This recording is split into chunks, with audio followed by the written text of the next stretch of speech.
Greetings, I'm John Duvall, and welcome to another Truth Factor discussion. We'd like to thank you for taking time out of your busy week to join us as we study the Word of God, as we factor the truth into our and hopefully your daily lives. Good morning, gentlemen. How are you all doing today? Let's start with you, Brian. Doing great up here in the Pacific Northwest. Very good. How about you, Eric?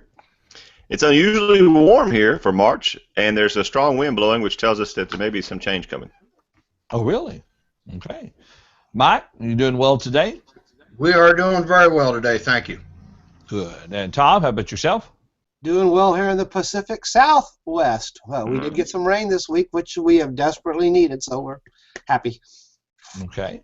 And our special guest host today is Paul Adams. How are you doing, sir?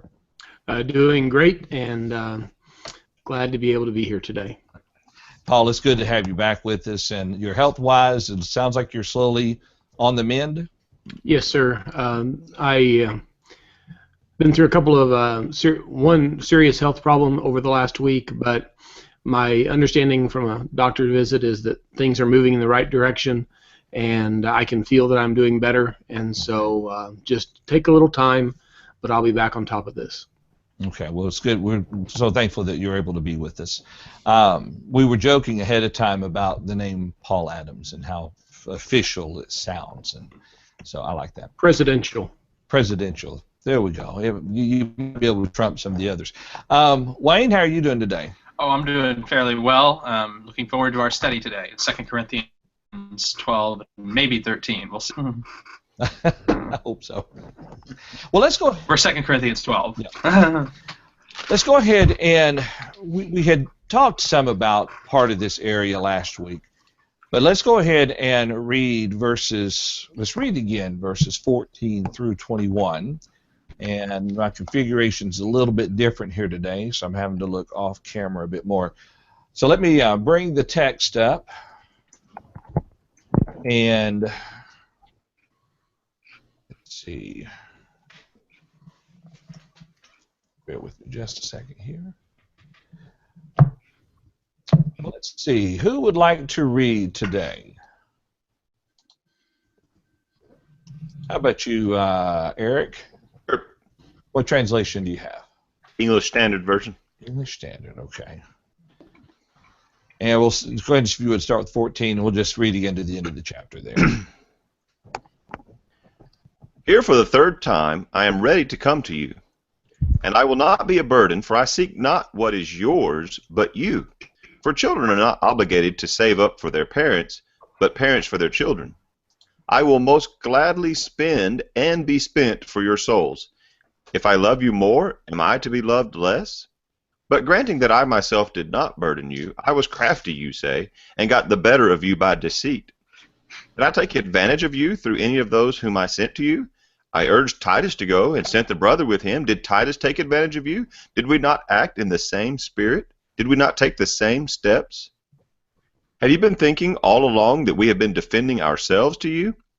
It is in the sight of God that we have been speaking in Christ, and all for your upbuilding, beloved. For I fear that perhaps when I come I may find you not as I wish, and that you may find me not as you wish, that perhaps there may be quarreling, jealousy, anger, hostility, slander, gossip, conceit, and disorder. I fear that when I come again, my God may humble me before you, and I may have to mourn over many of those who sinned earlier and have not repented of the impurity, sexual immorality, and sensuality that they have practiced. All righty. Thank you, Eric. All right, so let's back up there in verse 14. And I think we kind of talked about this a little bit maybe at the start of the program, really before we actually began the study, made a brief reference to this. But here Paul says here, for the third time, I'm ready to come to you. Now, a small matter, very, very small matter. But is this saying that he's only visited with them twice and he's planning a third trip? Or as of this point, he's visited them once and had planned to go to them but was unable to, and now maybe this is a third time planning to go to them? I thought that maybe the third time referred to the fact that this was the third time both in visit and in writing, because there in chapter 13, verse 1, he says this is the third time. That's what I'd kind of assumed. Mm-hmm. Okay. Well, I mean, his first visit, we might say, would be when he establishes the church in Corinth in Acts chapter 18, his second missionary journey. Third visit, he makes reference in 2 Corinthians earlier to another time that he's been, a sorrowful visit. In chapter 2, verse 1, he makes a comment, I determined this for my own sake, that I would not come to you in sorrow again.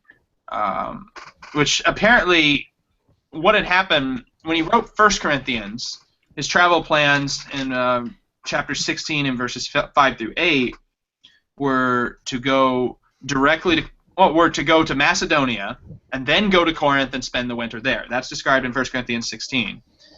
But at some point, when we read 2 Corinthians, Paul appears to have changed that plan because he says that I intended at first to come to you, so that you may twice receive a blessing, that is to pass your way into Macedonia, and then again from Macedonia to come to you. So there he changed it to go to Corinth, Macedonia, back to Corinth, and thus get a double visit. But for whatever reason, chapter 2, verse 1 seems to indicate that this first visit to Corinth was somewhat painful, and as a result, he abandoned his plan, returned to Ephesus, and 1 verse 23 says that I call God as witness to my soul that to spare you I did not come again to Corinth. That would have been a third visit, but it didn't happen. And the bottom line result seems to be that instead of us sending this third visit, Paul sends the severe letter, which is described in chapter 2 and later in chapter 7. Is there any chance, do you think, maybe the reference in chapter 2 and verse 1 could be the first letter, that's the coming to them in sorrow?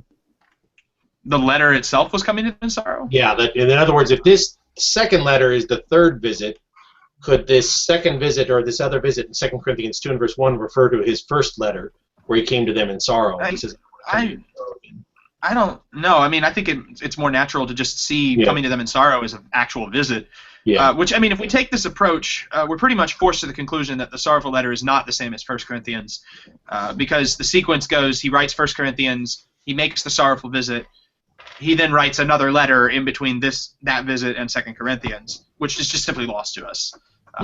And, I mean, to me, that's the most natural way to read it. So.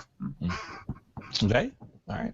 That's some of the commentaries I'd looked at earlier in an early study of this, kind of looked to that same thing, talked about that sorrowful trip, speculating on whether or not that actually did take place.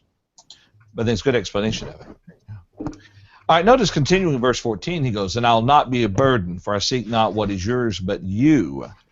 And he talks about the illustration of children there. Ultimately, Paul's teaching was not for Paul's own benefit, as in to bolster his own ego.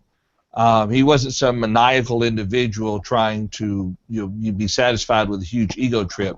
Everything he did was for their own good and for their own benefit. Right. So much so that he says that he didn't want to be a burden to them. He wanted them to receive only the word.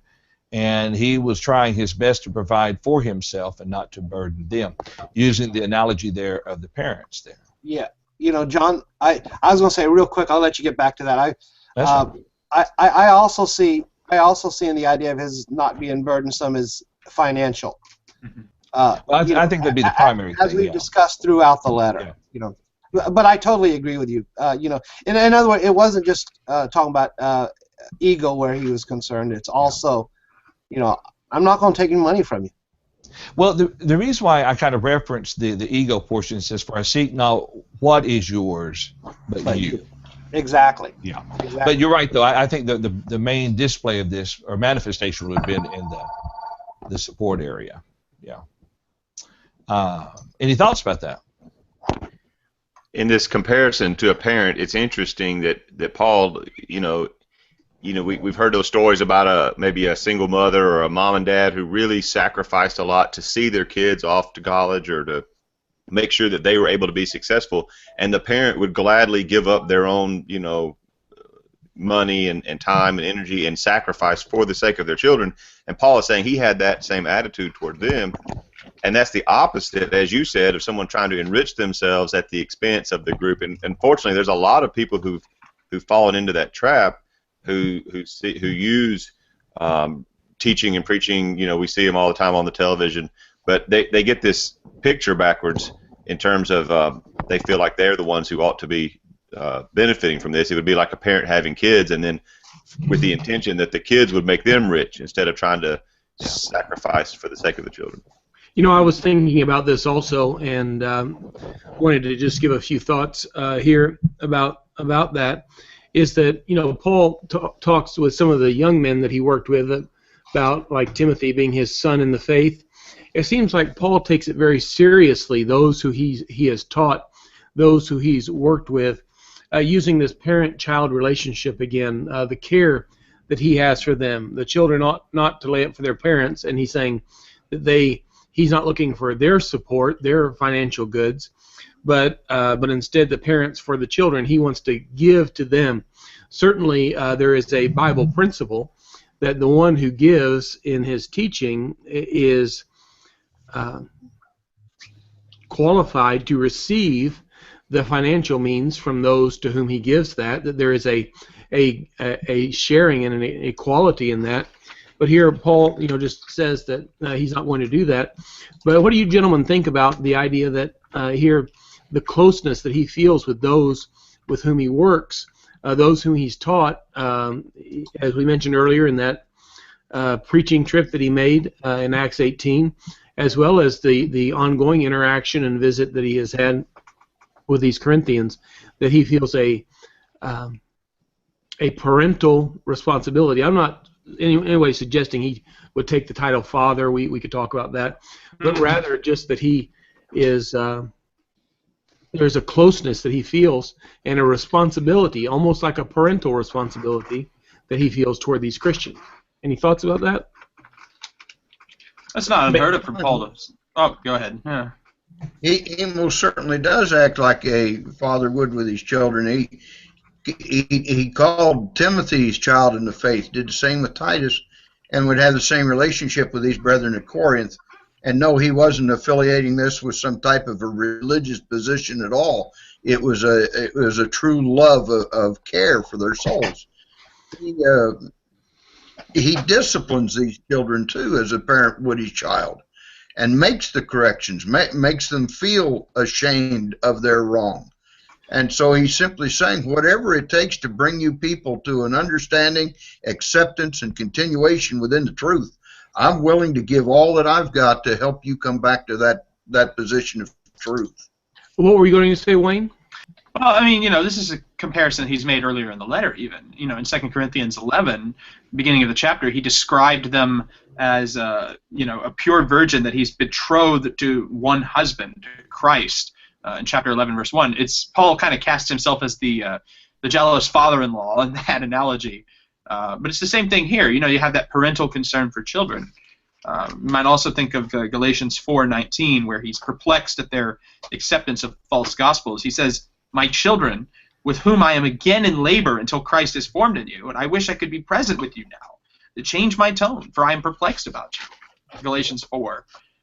So that's, again, just that kind of idea shown throughout the New Testament. Let's tie that in with the next verse when we look at how he responds. And you might get an idea of what kind of parent he feels like he's been in a spiritual sense, and what kind of children they are when he says, "I will very gladly spend and be spent for your souls," as a parent is willing to sacrifice for his children. But yet he says, "Though the more abundantly I love you, the less I am loved." How would you characterize these kind of children, Brian? Well, it's kind of interesting. I was thinking about that very thing with the last statement he makes in the passage where he says in verse 21, "When I come, I'm afraid God's going to humiliate me." I was thinking about the fact that, I can remember, especially when my kids were younger, even now as teenagers, you're always a little bit nervous. Are they going to embarrass me? Are they going to conduct themselves in a way that I'm humiliated? So it's kind of an interesting point to say, am I going to show up and I find out that the people that I've had this affection for, they embarrass me by their conduct? I was thinking about, even as Wayne said a moment ago, as he presents them as a chaste bride, is he going to be embarrassed by what's uncovered whenever that is revealed by God? I think that's an outstanding point as you look there, and I understand that you kind as a parent, sometimes you hinge on, well, what will they say next? And maybe Paul is like, well, what could they possibly do next? But it feels like he feels like they're ungrateful and unloving children. They've kind of rejected their parents and their parent. And I'm just using that analogy to kind of look at the feelings that are going into this. I've had the experience to work with some Christians that some of those who I taught the gospel to, someone else came along and damaged that work, and they fell away. And almost like a parent, I felt real hurt that here I didn't make them a child of Paul. I made them a child of God by teaching them, but I felt the real hurt that comes in trying to encourage and teach, and and for that to just go by the wayside, it seems. And so I think here Paul, he's concerned as a spiritual parent to them, what might be their future. I've kind of stepped in there while John had to be away, and John, I'll hand back off to you. If I can just add a comment to that. Go ahead. Paul, you make the observation about the spiritual application and so on. Sadly, we're living in a society, and I don't know if it's different than other times, but it seems to be a lot of ingratitude with children. And I know that not all children are that way, and we may not be aware of them of the average household and those types of things, but we've all seen the examples of the child who is, for lack of a better term, abusive to his parents, just simply by being ungrateful, by taking advantage of them and overly burdening them when he could do more himself, or he could take care of himself more, and he chooses not to do that. And I kind of relate that to this text. I just think that the point that Paul is making, everything that I've done for you, all the sacrifices there, yet I'm still treated like that spoiled child by you, like you're that spoiled child who it's not enough. Okay. I'm assuming you're talking about verse 15. If I love you more, yes, that's right. Okay. Yeah, we're kind of tying that in with the previous verse about the parent-child relationship, and some of that is maturity. They need to grow up, but sometimes even mature children reject their parents and treat them poorly. So, right. Okay. Go ahead, John. Good point. Any other thoughts on that? Well, with the number of times Paul has compared himself to God, throughout this, to Christ, and trying to imitate Christ throughout the Scriptures, I think it's interesting to note the parallel here with Hosea, chapter 11. God says that when Israel was a youth, I loved him, and out of Egypt I called my son. The more they called them, the more they went from them. They kept sacrificing to the Baals and burning incense to idols. Yet it was I who taught Ephraim to walk. I took them in my arms, but they did not know that I healed them. I led them with cords of a man, with bonds of love, and I became to them the yoke from their jaws. I bent down and fed them. And on he goes. It's of this father who has stuff for his children, who has loved them more, and it seems like the more he loves them, they reciprocate, and the less they love in return. Paul's experience with the Corinthians is, very near of paralleling God's experience with Israel and their rejection of his love. That is an interesting parallel, and looking at Hosea 11, kind of compared with this. Do you think that the Corinthians loved Paul less, or do you think he's just kind of anticipating that if I have to be harsh on you, and the result is that you love me less? I mean, do you think it's more of just a concern, or kind of not accusing them of not loving him, but just saying, even if you choose not to love me, I have to do this? Well, I mean, Paul's demonstration of love, among other things, was, I'm not going to take your money. Yeah. The Corinthians' response is to be resentful about this because Paul wouldn't take their money. And listen to the people who were trying to malign him. Right, and so there is actually a direct relationship between Paul's more love and their less love. Yeah. And it doesn't make sense, but that's the to resent Paul is because he's not taking their money. Yeah, it's interesting when you think about when Paul is said to have written this, depending on what sources you look at. He had spent a good bit of time in Ephesus, and had written the first letter to them, and then was going over and was worried about Titus and found Titus. But I believe he's supposed to have written this while he was in the region of Macedonia, and then from here, after writing this, he goes to Corinth, if my sources are right, and spends like 3 months with them, and supposedly a good visit. So I don't know if it's so much that they had turned completely against Paul, but from everything he was hearing, it looks like they may have been heading in that direction. Or maybe it was a fear. Mm-hmm. Maybe it was just something to think about there as I drop my Bible. Well, he talks about his fears of going there in terms of, that I'm going to get there and you all won't have straightened yourselves out. Straighten yourselves out before I get there. Yeah. Yeah, he's not afraid to go there. Yeah. but fearful of what he's going to find, and even the fear, not afraid, it's apprehensive and those types of things. Of course, that's down toward the end here. All right, well, then what about then verse 16? But granting that I myself did not burden you, I was crafty, you say, and got the better of you by deceit. Did I take advantage of you through any of those whom I sent to you? Again, referencing the rumor mill. So I think it was Wayne said last week that it was such an interesting expression. I was thinking about what he had said later, that it really was kind of a funny sarcasm to say, whoa, crafty me, I'm so tricky that I managed to give you everything and take nothing from you. Yeah, gotcha. What a terrible, and I was thinking about what Wayne had said that last week, and it was a really good point to think about what he's trying to convey here. Oh, I think I stole that from someone, but yeah, tricky Paul. I took it from you, so. By not taking your money. Yeah. There's something else the whole time. They're onto my plan. That's right. Yeah. In an effort to help us through the text here, Paul further references not just not taking their money, but what about the character of those whom he sent to them? Did I take advantage of you by any of those whom I sent to you? I urged Titus. He said, I sent our brother with him. He's saying, I sent some of the best that I know to come and to work with you, to help you when I couldn't be there, and that we operate in unison. We are united together in what we're doing, and so Paul just, in addition to not taking, he just continually gives. He's given himself, and he sent some of those who he has the greatest trust in to work with them. Yeah. And how could they have taken advantage of the church in Corinth? Why? You think about who this allegation against Paul, however it was made, whoever made this allegation. Talk about contorting the truth in order to make this allegation. The church in Corinth should have known better. If they were so inclined to listen to these allegations, they should have known better. Oh yeah.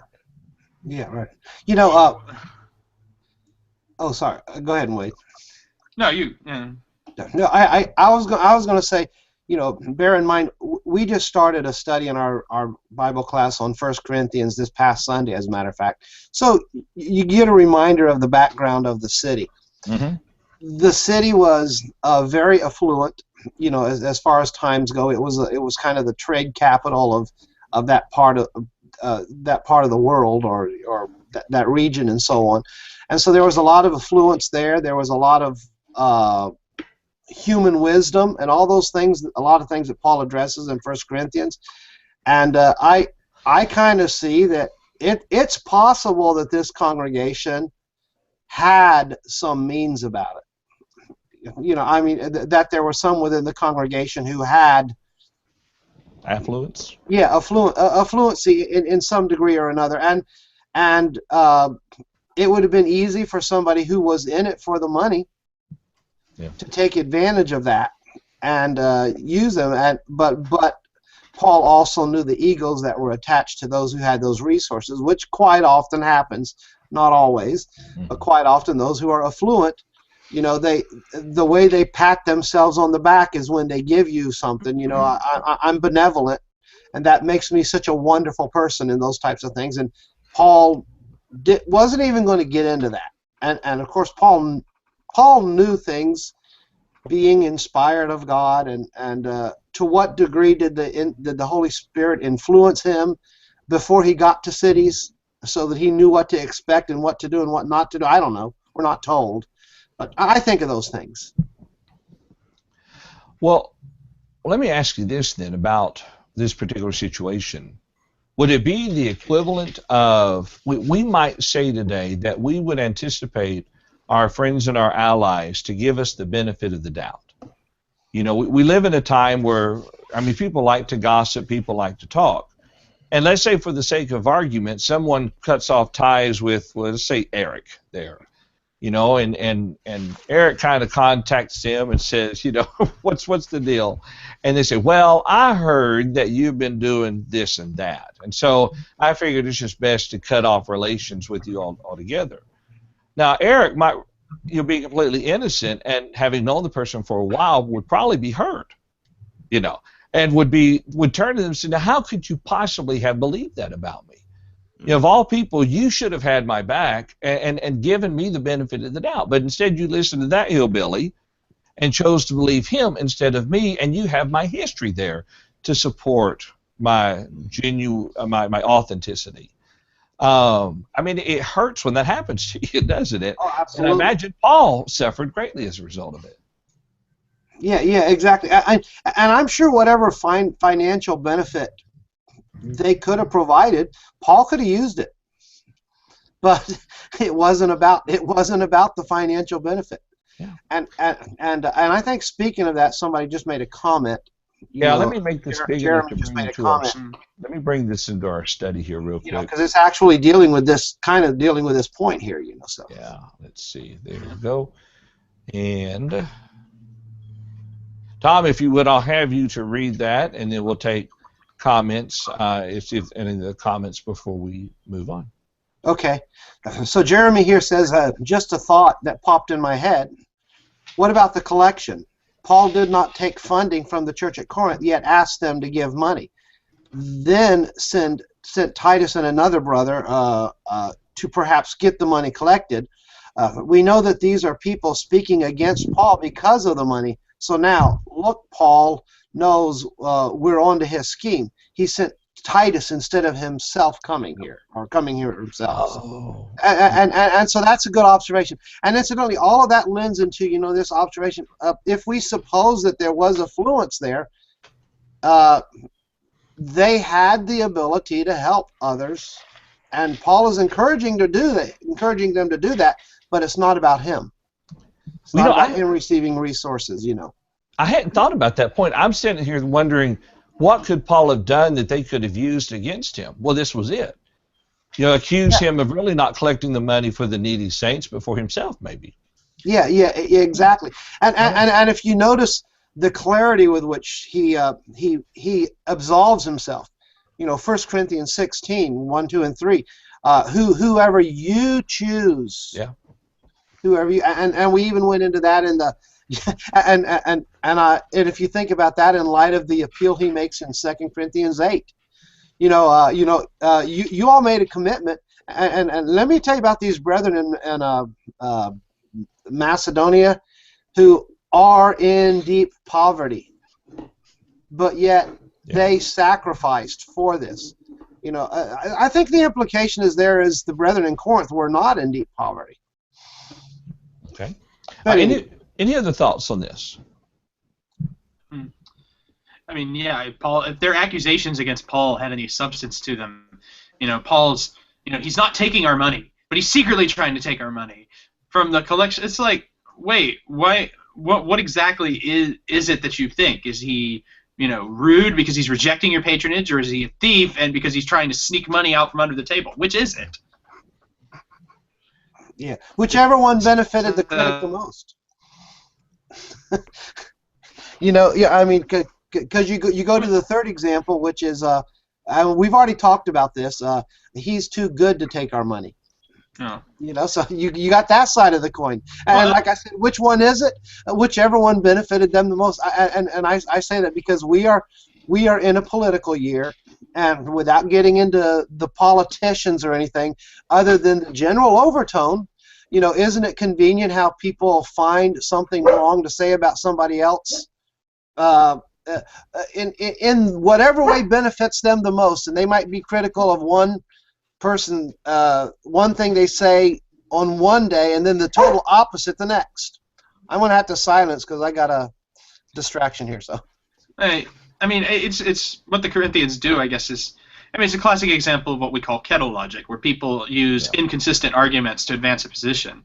It's like, you know, when somebody says, "Oh, you know, why did you return my kettle that I loaned you broken?" You know, and you respond with saying, "Well, it was broken when you gave it to me, and I didn't really borrow it anyway, and it's not broken." You know, well, those are three inconsistent things, and yet they're all designed to prove a point. But when you put them together, you don't really have a leg to stand on. Yeah. And it's the same thing with the Corinthians. Why don't you trust Paul? Well, because he won't take our money, and because he's trying to steal our money. Well, wait, what? That doesn't add up. Yeah. All right. Good thoughts on that. Well, let's go ahead and look at verses 19 through 21 as he kind of closes out the chapter here. It's divided up for us, obviously. He says, "Have you been thinking all along that we have been defending ourselves to you?" Here's the question. "It is in the sight of God that we have been speaking in Christ, and all for your upbuilding, beloved." Now, there's an interesting point. Sometimes when people make allegations against us, we want to go on the defense. Paul really wasn't on the defense. Ultimately, everything he was saying to them was to build them up, to make them stronger, to reaffirm his authority so they might believe what he's saying, so they might be stronger as Christians. Any thoughts about, is that what Paul is saying here? And then I'll have another question that follows. There seems to be a point here that Paul believes that he's not accountable so much to them as to God. Oh, okay. And because he says, "Are you thinking we've been defending ourselves to you? Is in the sight of God that we have been speaking in Christ." And so, but yet Paul makes the point, all for your upbuilding. Does Paul defend and does he explain? He does take time to do that. But realizing that God knows the truth about it. And so I see a couple of truth factoring points here. One is that when Paul believed himself just to be accountable to God, he does take time to explain himself and to go through all this with the Corinthians so that they can be stronger. Even though he's not done anything wrong and God knows the truth, he takes time to explain that to them because he is more concerned about them than about his, we talked about ego or his, how he's perceived in some way. And so as we look at that, I think that's a really important point, that sometimes if someone would question us about something and we say, well, I've not done anything wrong. God knows my heart, and God knows what I've done is right. But it might be good sometimes to take time to explain and to lay those things out for the sake of those whom you work with, to help them to be stronger and to be built up. Just a thought. Well, and it seems like he's saying that, you know, it could be, of course, his defense could be taken as self-serving, and sometimes we have to preach on things that, I know you guys can relate to this, it feels kind of awkward because you could imagine someone saying, well, of course he's going to say that because that, you know, that somehow benefits him. But, you know, it may be that our best recourse to that is our character and our example, and hopefully if that thought does pop into someone's head while you're preaching on giving or supporting the preacher or whatever, they'll immediately recognize that that is inconsistent with what they know about your lifestyle and your behavior and your relationship. What might be some good examples of that? I'm thinking of that's a good point, and I'm thinking of, like, you know, talking about whether or not the preacher can be paid. Are there other examples you're thinking? I thought, you know, sometimes you talk about how, you know, people need to listen, or, you know, the role of a preacher and the job that the preacher has, and it can feel sort of self-serving if you're not. Well, you know, I think the I mean, the caveat I always give is that if you don't agree with me, well, disagree because of something you see in the scripture, not because of something, that you feel. By all means, feel free to. I mean, it's not really me you should be listening to. You should be like the Bereans, examine the scriptures to see that these things are so. The whole, we should pay the preacher thing. I mean, to me, it's just a question of what does the scripture say, and if if for whatever reason you could find a way to explain away every passage on the subject and make it not be there anymore, then we'll have something to talk about. But I've never heard. I've seen people write, well, preachers shouldn't accept payment, but they never actually deal with all of the texts in the New Testament that say that those who preach the gospel are to make their living from the gospel. And so there is something there, and I mean that's basically what it boils down to, is the biblical authority. I don't really like to preach on the subject because I feel awkward asking people for money. Right. But it is. I mean, so I don't know. It's not intended to be, I guess, self-serving. It's just to say, well, here's what the text says, guys. It's for their own good. Yeah, exactly. And let's see. If I feel better preaching about it when I'm not at a congregation where I'm a guest and I'm not being paid. Right. Yeah, exactly. And I guess I could think of other examples. We've seen the articles by preachers, and this is legitimate, where in some of our brotherhood periodicals and so on, where a preacher will try to remind the congregation of some of the struggles that a preacher goes through, not necessarily just the financial things, the loneliness, the isolation from his family, those types of things. And like you say, you feel uncomfortable bringing up things like that, but there might be a time in a sermon where, especially if you do textual things, a preacher is sometimes he's away from his family. He's relying on you as the congregation to be his family, and not all congregations are accepting of the preacher as a family. He feels like an outsider, sometimes even years later. So Tom, have you ever preached about that? I've been here 21 years. I've probably mentioned some of those things. So all right, and let me rephrase it. I have been blessed to be here 21 years, and I have a congregation that has, I am literally, Terry and I are 2,000 plus miles away from any of our family. But they've accepted us here. So we've really been blessed with this group. But I can relate to that type of preaching. There's a very good point that you can make from Scripture about those who preach the word are due a certain amount of respect for their life's work. But how many of us are, and some of us even serve as both evangelist and as an elder, and you're familiar with the passage that talks about the double honor that's involved with that.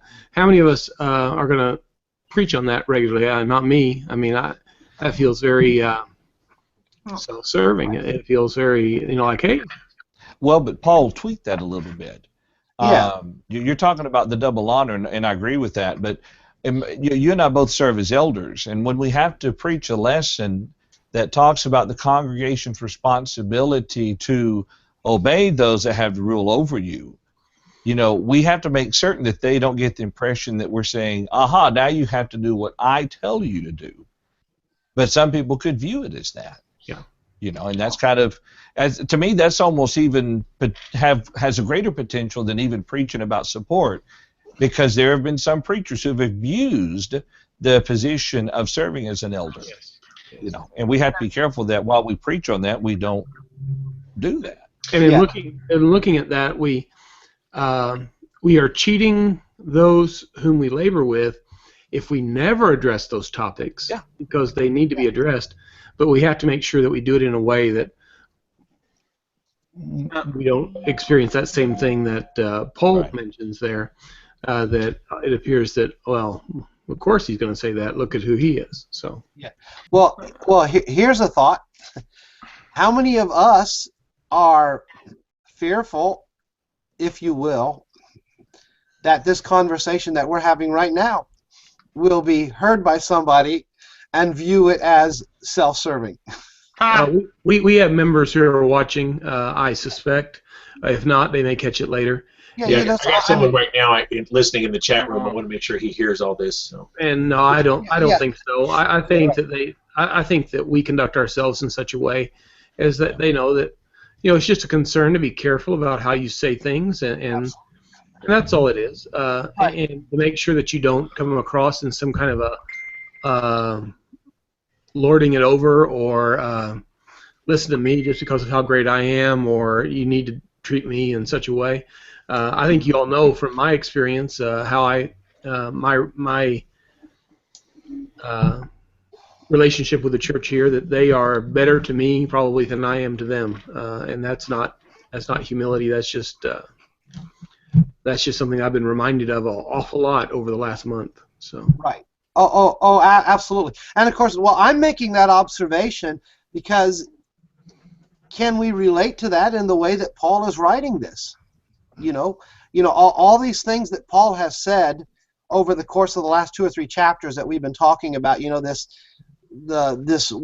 talked about the sarcasm and the quote unquote boasting that he has had to engage in. And so, and even in this verse here, or in the text where we're at, when we get down here in the verse number 23 or 21 or 22 and 22 or 20. Somewhere in there, where he says, the numbers. So that's when I come, I shall not find you such as I wish. So, he's afraid. And when I say afraid, he's not cowardly, but he's using that kind of in the way that I just gave as an illustration. Am I going to be misquoted for what I'm saying here and those types of things? Am I going to have to do something to clean up the mess that somebody else is going to make? Okay. Wayne, looked like you had a thought while ago. Well, yeah, I guess the whole thing is, I was thinking in terms, the relationship of a husband and a wife. The Bible has certain rules that it describes for a man and a woman. The man, Ephesians 5, the man is to love his wife as Christ loves the church. The wife is to submit to her husband. Now, if I go home as a husband and I spend every waking moment over my wife explaining to her, you need to be submissive, and you need to make sure you're doing that. But then I never look at me and what role I'm supposed to have. There's clearly a problem in that marriage. Those passages on the husband and wife aren't in the Bible so that they can have ammunition to shoot at each other. Yep. Well, you take that and by analogy apply the relationship of a preacher and his congregation. As a preacher, it's not really my job to stand over the congregation and say, y'all should treat me better. Well, if they have the mind of Christ within themselves, and if they are being built up to follow Christ, they should, hopefully draw that conclusion a little. One would hope. Granted, I realize not every situation is the same. There are some groups that need more maturing than others.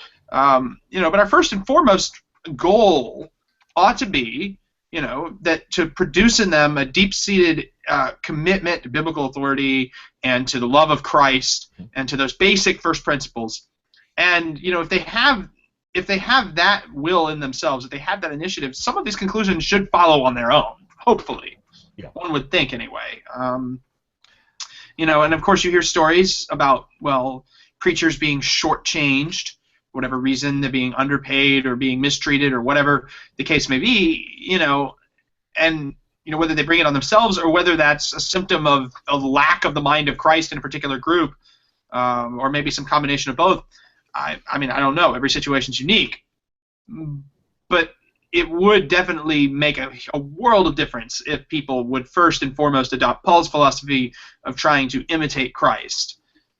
That's both church and preacher side of the coin there. I agree completely with that. Couple side notes real quick. Whenever I preach on the husband and wife relationship, I try to remember to tell them this is not an elbow sermon where you elbow the person next to you. Hey, are you listening? The other thing is we were talking earlier, and I'm like a comment in the chat room. I had it back then, and we're finally getting around to it. When we're talking about preaching on support, what about a situation where a preacher feels like the congregation's not giving enough?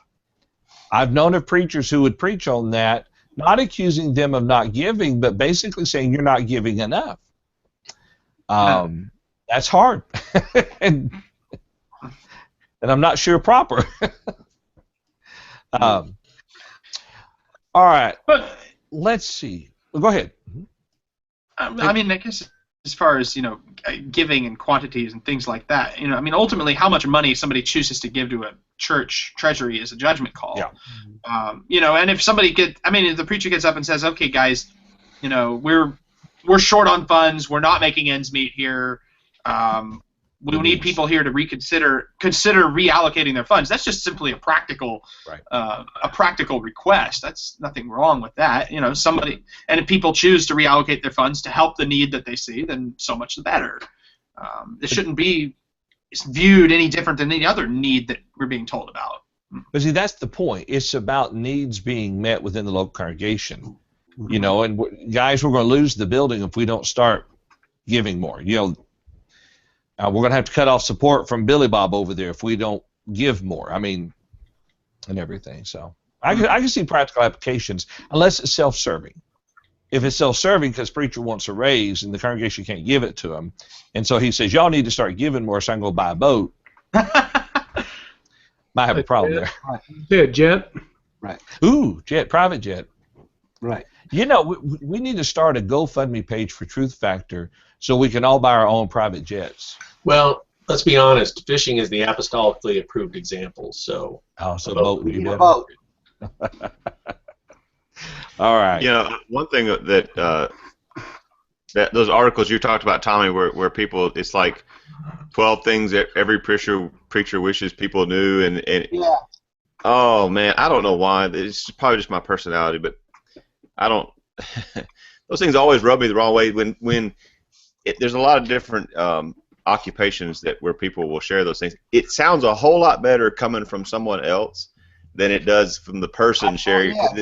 It just comes across as if like, oh, feel sorry for me because I work so hard and nobody appreciates me. And, yeah. Oh. Right. Well, which is why I won't even publish those articles in our bulletin. Right. Well, I mean, even though you wish there was some way to diplomatically right. let that be. No, I mean, because it is something. Honestly, there's a lot of good brethren out there that just don't know, and if they did know, they would make adjust. I was going to say make more effort. They would adjust. They would adjust appropriately, and that's the point. So, but they're not until they somehow find it out. And the question is, how is that going to happen? And it's the same thing, Paul writing what Paul is writing in this text, which is kind of the point we're getting at here. He's getting their attention, and he's saying, you know what, straighten this out, because when I get there, I don't want to have to deal with these sins again. Right. Eric, you reminded me of an article I wrote years ago at a congregation that we were at, and it was kind of a poor little me type, talking about the schedule and this and that and everything. And one of the members of the congregation was a very good businessman, and that's an understatement, and he worked well with people. And his question to me, he came up to me, he says, is there anything we need to talk about? I said, what do you mean? Well, I read your article. He said, what's your point? What was the point you were trying to make? And I really had to stop and think about what was I trying to say with the article. And in the end, it wasn't really something that was beneficial to the congregation, but kind of a pity party for myself. And so I think instead of standing up before the congregation and singing our woes, and this brings me back to a question I had earlier. Instead of trying to defend ourselves, we need to try to build up the congregation. Mm-hmm. And that's great. That's right. That's what Paul says right there. Yeah, verse 19. And that was my question earlier, and I forgot all about it. But we can kind of learn from this. Instead of trying to defend ourselves when we are being accused, use it as an opportunity to build the other person up, to teach them. Yes, we have to defend a little bit, but make it about them and not about us. Yeah. And kudos to you, by the way, for being able to take that criticism and do that introspection. A lot of people would have not reacted so well. But it's hard sometimes to question what's my motive, and but it's good. It's a good question to ask sometimes. It is. Paul, does this not come back to what we began about an hour ago with Paul talking about the fact that Paul is trying to educate his spiritual children? We expect children to criticize the parent from now and again. You know, they hit their teenage years, we parents are stupid. By the time they get to 30, they were amazed how much even Christians are that way. If Paul was a master at being able to take their faults, turn it right back and say, look, brethren, you've already admitted where you need to improve. And that's what I want for you, is your improvement. Paul takes the heat on a lot of this.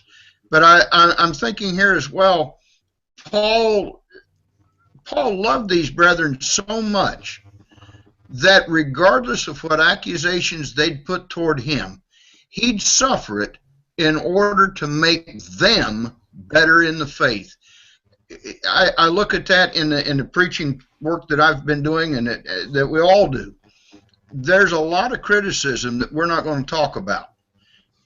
We just suck it up, go home, and maybe talk to the wife about it. She stomps her foot and out the door, you know, and that kind of thing. But the fact is, if we become more like Paul and simply say that's a soul that needs more help to learn where to help, rather than I tell you the church is in a lot better shape than what we'd like to purport it. Maybe we're just not doing as much work as we need to be doing to make it even better. You know, I appreciate the fact that preachers are willing to humble themselves and subject themselves to the. We're not doormats unless we lay down and let them walk on us. By the same token, I really admire the preachers who are saying, I just want to be part of this church and help you grow as I grow. And when you grow together, the crop always abounds much more. That's a good point, Mike. You know, Mike, I think that's a great point that's made here in verses 20 and 21, is that Paul, we've all had those experiences where we don't, we sense that there is a tension, that there's a conflict coming, and we're going to have to talk with someone about something. And Paul says that this is not what I want to happen. I don't want there to be strife and jealousy. I don't want there to be angry tempers and disputes. I don't want there to be this slanderous way of behaving or gossip. I don't want us to have a problem with arrogance and a disturbance in the work that's being done. However, if there are folks who have not repented of the things that they need to repent of, we are going to face those. I don't want to have this bad scene, basically, in my language. You're exactly right, Paul. I don't want exactly right. I don't want to have this bad scene, but I'm not going to be so soft as to refuse to address some who have open sin in their life and need to turn from it. And I think that's it's just like you would do with your own children. Yeah. You know, you don't want to make this a public scene, but if the child needs correction, he's got to be corrected. And I think that's what he's saying here. Exactly. I appreciate that, Paul. And sometimes I'd rather, I don't know, with my kids, you know, if there's some minor correction or major correction that needs to be made, sometimes I'd rather just do it myself. If they've not, you know, taken care of their chores or they've done something, you know, sometimes it would just be so much easier just to overlook it and not to address it. But you're not being a good parent when you do that. And Paul's talked about that parent-child relationship. And so he says, I don't want to have this ugly situation, but if we must have it because there's sin, we will have it. Okay. Well, let me ask one final question then. And Mike and Paul had answered my question. I wondered if we should stop, but I think by going into 20, it sets it up for 21 and the next question I have, and this would be a great way of ending our discussion today. But do you find it interesting that he says, I fear that when I come again, my God may humble me before you. You know, Paul's fear is that he's going to get there and find out that they've gone back into sin. I mean, that's very clear that that's what his concern is, and that they haven't repented and walked away from it. But the fact that if he got there and found that out, that he views that as God humbling him. Any thoughts about that? Yeah. The New American Standard uses the word humiliate. Wow. No Even parent stronger. wants to be embarrassed by their children. And yet when that happens, you have to address it. And it is a humiliating thing to admit that somehow or other my parenting skills have failed. I've talked to a lot of parents like that, been there, done that myself, you know, and now I'm looking toward the grandchildren and hoping that I don't make those same mistakes. By the same token, preaching is that way. It's not that you failed in teaching them the truth. The failure is really in their acceptance of that truth. But it comes back badly on the teacher, it comes back badly on the student, and you get this devastating feeling of, here we go again, I've got to reteach you. Well, if that was necessary, so be it. Humility always wins over pride. And I think what Paul's saying is, if I've got to be humbled in this, so be it, but it will prove that I'm not the arrogant something that you want portrayed of me. I'll go to that humility in order to make things right with God. But are we saying that his correcting them is the humility, or him witnessing their behavior in front of God is the humbling part? Well, I think it's very Certainly humbling. I think it's very humbling. He's taught them all the right things they need to do, and to see I put all this work and all this effort into this, and then to see it's made no difference. Yeah. Is that humiliating? Is that humbling? I'd have to say yes. Yeah, but and I guess what I'm kind of hammering at and stammering on is the fact that he says again, my God may humble me or humiliate me. Yeah. Oh, you know, that's the fact that he says God would do it. My God will humble me among you. Yeah, he identifies that though as, and I shall mourn for many. I think there's a parallelism there. Yeah. That it's out of his. I mean, it's part of Paul's work and his nature. What God has given him to do is to preach the gospel, to preach the truth to these people, to guide them into all truth. And in doing that, when they just won't receive it, it's heartache. It's tough. Hey, question about that. There's an interesting passage way back over in 1 Corinthians. I think you guys probably went through that before I even joined the program. But where he says that everyone's work will be tested by fire, and if anyone's work is burned up, he will suffer the loss, although he himself will be saved, but only as though fire. I wonder if it's like Paul's whole work here could be burned up if they don't respond to his teaching, and that's obviously going to be a loss for him. It won't cost him his salvation, obviously, but it would be humiliating to have his efforts proved to have been futile. You That's know, a good connection I hadn't made. Go ahead, Eric. Brian. I could see it as being the humiliation of saying, you know, you left at work, you get a call from somebody saying, hey, we just visited that work, you know, they're doing this, you know, this activity or this thing that you know wouldn't be right, and you know you would take it personally. It would be personally embarrassing. You would question yourself. You know, Mike said a moment ago, you know, it's not whether or not we taught the truth, it's whether or not they received it. But we have to be frank, and I admit to ourselves, it also is whether or not we taught the truth.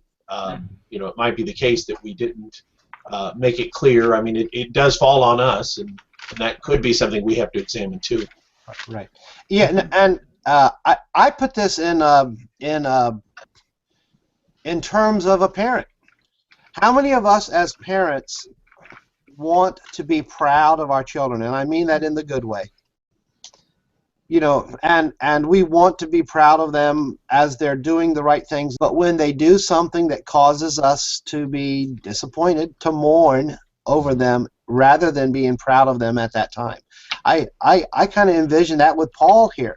You know, I want to be able to come to you, and I want to be able to boast about you. You know, I want to be able to tell the world how you're doing what's right. And when I come in, that's what I want to see when I'm there, and then we can spend our time together. And because I'm not having to discipline you, and because I'm not having to deal with all these problems, our time together can be joyful instead of tearful. Well, that kind of goes back to what Mike was talking about Yeah. At the beginning, earlier when I asked this question.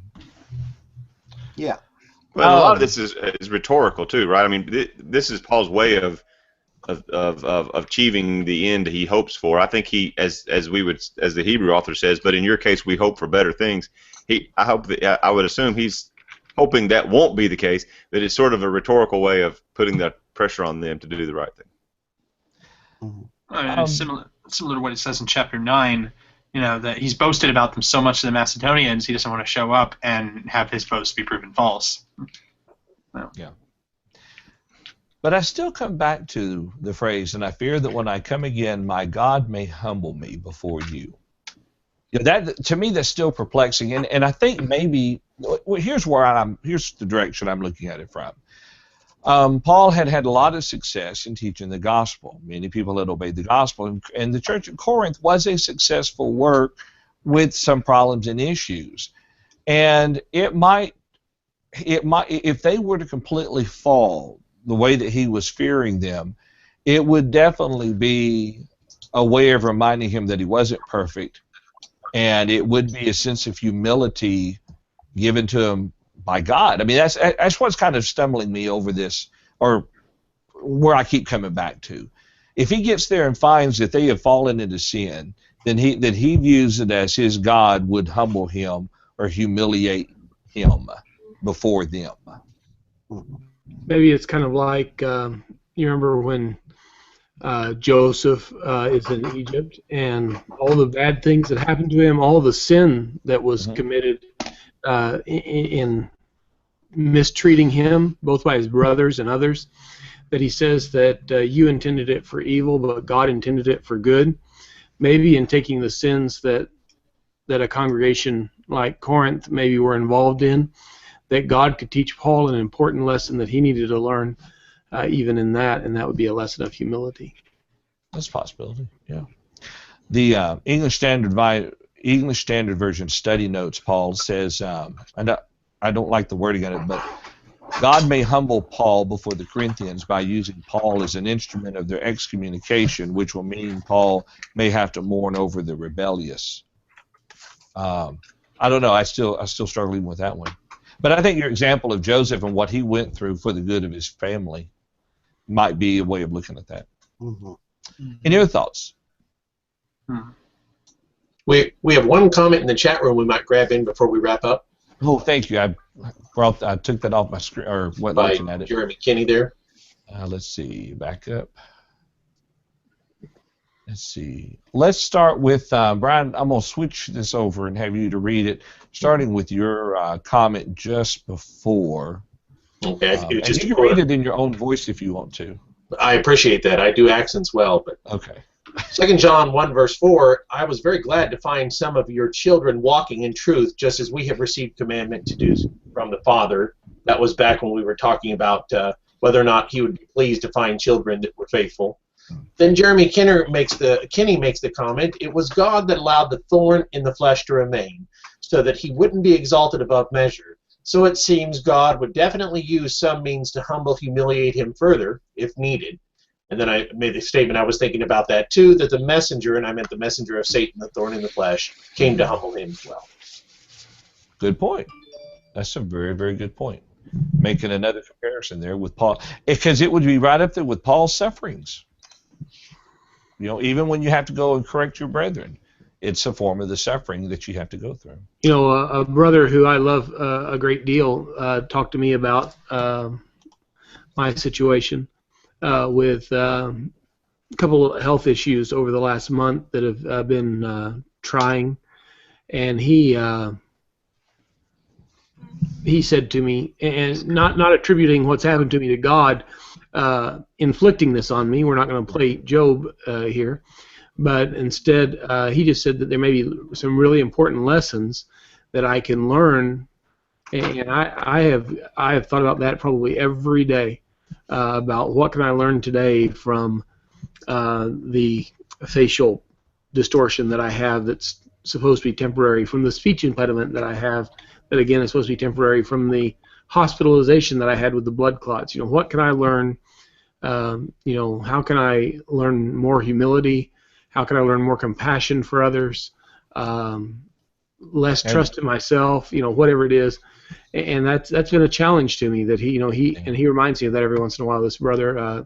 What can you learn from this? How can you be stronger, 6 months from now, when hopefully this is all a memory? So Paul, would you say that he was saying that to have the virtue of humility, you have to suffer the distinction of humiliation?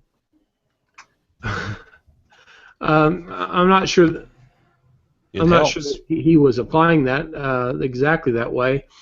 I'll be very frank about it, and I've looked into myself and say, well, was there maybe some room or some need for more humility than what I had previously had?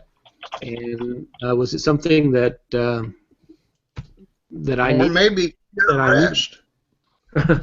Well, he suggested that, actually. He suggested that not to try to do everything myself, but to hand off things, and maybe that was a lesson to learn. But just in looking at that, it's not an easy answer. But I think that in times of suffering, there are lessons that we can learn, and learn not to trust in ourselves so much. And I believe that the work here, I've been very pleased if I'd look over the last few years how things have gone, and maybe so I don't say, hey, look at what Paul did. Maybe to bring me down a notch or two. Not that I'm not saying accusing God of bringing health issues into my life, but saying that in those issues that I'm facing, that there are certainly some important lessons to learn, and I don't know. Take it for what it's worth. Well, I've got one lesson for you, and then we need to close the study. Okay. You say you've been currently studying through Job, and all this has been coming on you. Avoid Ezekiel. Well, yeah. Actually, that's our next study, but not or the study in the second half of this year. But I won't be teaching it. So. Oh, good. Okay. Well, listen, we're past time, and we need to go ahead and pull our study to a close. What would you like to do? Pick up with chapter 13, verse 1 next week? Yeah. Sound good to everybody? Yep. Okay. Sounds good to me. All right. Someone finally figured out who that brother was that's unnamed. Ah, maybe so. Maybe so. We don't want to give everything away right now. We got to have a teaser for next week. Well, since we are over time, we will forego any final thoughts or comments and jump straight to the end. Thank you so much for joining us, and I'd like to thank all the guys who studied with me in this endeavor, and I'd like to thank you for joining us as we factor the truth of God's Word into our daily lives. Lord willing, we'll be able to do this again. In 2 weeks. I'm going to be on vacation next week. Did I mention that earlier? I think I forgot. Y'all have next Wednesday off, because where we'll be at, I don't know if we'll have very good internet connection. So you have a week off next week. 2 weeks. We'll continue our study. And what day is that going to be? Should be the 9th, the 16th, the 23rd? 23rd. Yep. March 23rd. At 11 o'clock a.m. Central Time. That'll be noon in the Eastern Time Zone. 9 a.m. Pacific Time. 10 a.m. Mountain Standard Time. And 4 a.m. in Palikir, Micronesia. And that's right here at live.truthfactor.com. Have a wonderful week.